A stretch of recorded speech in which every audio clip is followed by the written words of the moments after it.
आज की इस वीडियो में हम BSc fourth semester zoology describe of Chordata and comparative anatomy का यहाँ पास हम क्वेश्चंस पेपर देखने वाले हैं, जो कि मोस्ट इम्पॉर्टेंट क्वेश्चंस पेपर है। एंड ये क्वेश्चंस पेपर आपके परसू यूनिवर्सिटी से लिया गया है। अगर आपकी यूनिवर्सिटी में अभी तक एग्जाम नहीं हुआ है तो ये क्वेश्चन पेपर को जरूर देख के जाइएगा। इम्पॉर्टेंट क्वेश्चन पेपर है, ये क्वेश्चन आपके एग्जाम में भी जरूर आ सकते हैं।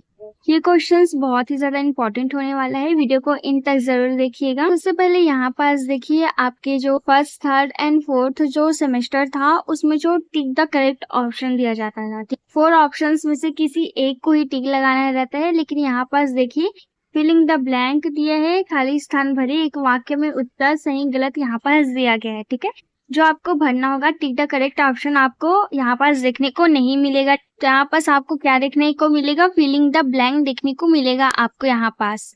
तो नेक्स्ट एग्जाम के लिए ऐसा सोच के मत जाइएगा कि नेक्स्ट एग्जाम में भी टिक द करेक्ट आंसर शायद दे रहेगा, नहीं दिया रहेगा, फिलिंग द ब्लैंक ही दिया रहेगा। क्योंकि आपके इंग्लिश में एंड आपका जो जूलॉजी पेपर है उसमें यहाँ पास क्या दे दिया गया है, फिलिंग द ब्लैंक दे दिया गया है। तो नेक्स्ट एग्जाम के लिए आप फिलिंग द ब्लैंक की प्रिपेयर कीजिएगा, एमसीक्यू क्वेश्चंस की प्रिपेयर मत कीजिए। और ये परसों यूनिवर्सिटी वालों का कुछ नहीं हो सकता, क्योंकि टिक द करेक्ट ऑप्शन की जगह यहाँ पास फिलिंग द ब्लैंक दे रहे हैं। यहाँ पास फर्स्ट क्वेश्चन देखिए, गुर्दों को रक्त ले जाने वाली धमनी का राइट आंसर आएगा वृक्क धमनी आएगा। ठीक है, इसके बाद नेक्स्ट देखिए, मोटर न्यूरॉन द्वारा पेशी तंतु को उद्दीपन स्थान द्वारा वो चाहता है, तो क्या आंसर है, इस तंत्रिका पेशी संधि इसका राइट आंसर है। इसके बाद यहाँ पर थर्ड देखिए, कार्टिलेज फिलिंग द ब्लैंक प्रकार का ऊतक है, किस प्रकार का ऊतक है, तो ये संयोजी या कंकाली ऊतक आप यहाँ पास फिल कर सकते हैं। एंड यहाँ पास केल्विक अस्थि अक्षीय कंकाल का हिस्सा है, सही गलत, तो यहाँ पास गलत इसका राइट आंसर आएगा।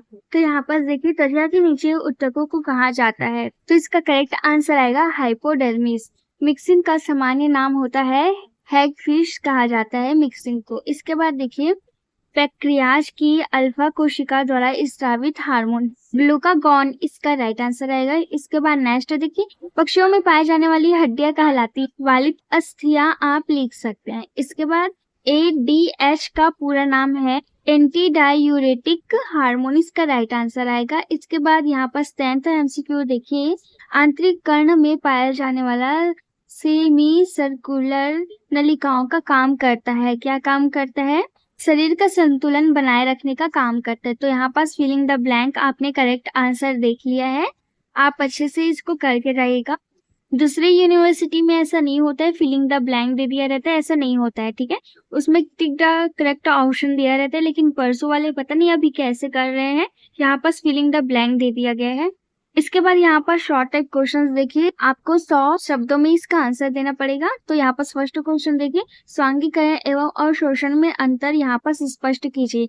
ये क्वेश्चंस क्या है, उतना एमपी नहीं था, लेकिन ये कहाँ कहाँ से क्वेश्चंस उठा के दे दिए गए हैं पता नहीं। इसके बाद सेकंड क्वेश्चन देखिए, एमनियोट्स एवं इन एमनियोट्स के मध्य अंतर स्पष्ट कीजिए। ज्यादातर यहाँ पास अंतर ही दिया गया है, आपके यूनिवर्सिटी में एग्जाम नहीं हुआ है तो ये क्वेश्चंस को एक बार करके जरूर जाइएगा। इसके बाद यहाँ पास देखिए, थायराइड ग्रंथि के विकार के बारे में समझाइए। ठीक है, थायराइड ग्रंथि के विकार में के बारे में समझाइए, इंपॉर्टेंट है, मैंने आपको बताया था। इसके बाद एम्फियोकस की समानता का वर्णन कीजिए, यहाँ पास बोला गया है। एम्फियोकस से मैंने क्वेश्चंस बताया था, यहाँ पास से देख लीजिएगा अगर आपकी यूनिवर्सिटी में अभी तक एग्जाम नहीं हुआ है तो। इसके बाद यहाँ पर सेक्शन बी देखिए, 350 वर्ड में आपको इसका आंसर लिखना पड़ेगा। तो यहाँ पर फर्स्ट क्वेश्चन देखिए क्या दिया गया है, समझाइए कि कशेरुक जीवों की उत्पत्ति समझने के लिए प्रोकॉट्स क्यों महत्वपूर्ण है, यहाँ पास दिया गया है। ऐसे क्वेश्चन सिर्फ परसू यूनिवर्सिटी वाले ही निकाल सकते हैं। इसके बाद नेक्स्ट देखिए, पेट्रोमाइजान और मिक्सिन का तुलनात्मक विवरण कीजिए। मोस्ट इंपॉर्टेंट क्वेश्चन है, इस क्वेश्चन को मैंने आपको बताया था तो आपने करके गए होंगे, तो ये क्वेश्चंस को अच्छे से याद होगा आपको। फर्स्ट यूनिट का क्वेश्चन है। इसके बाद यहाँ पर सेकंड यूनिट का क्वेश्चन देखिए, कशेरुक जीवों में अध्यावरणीय तंत्र की संरचना, कार्य और विकासवादी व्युत्पत्तियों की व्याख्यान करें, यहाँ पर बोला गया है। ठीक है, अध्यावरण मोस्ट इंपॉर्टेंट है, मैंने आपको बताया था। इसके बाद इसके और में देखिए, स्तनियों की आहार नाल की संरचना और कार्य का वर्णन कीजिए, यहाँ पास बोला गया, इंपॉर्टेंट था, मैंने आपको बताया था। यहाँ पास थर्ड यूनिट से थर्ड क्वेश्चन देखिए, अंतःस्रावी ग्रंथि के कार्यात्मक महत्व का विस्तृत वर्णन कीजिए। मोस्ट इंपॉर्टेंट क्वेश्चन है, ये क्वेश्चन को मैंने बताया था, जरूर कर लीजिए करके। ठीक है, अगर आपने देखा होगा तो आपको याद होगा। इसके बाद उसके और में देखिए क्या दिया है, मछली और पक्षियों के श्वसन की तुलना करें, उसकी दक्षता और कार्यप्रणाली को स्पष्ट कीजिए, यहाँ पास बोला गया है। को भी देख लीजिएगा, एक बार आपकी यूनिवर्सिटी में आ सकता है।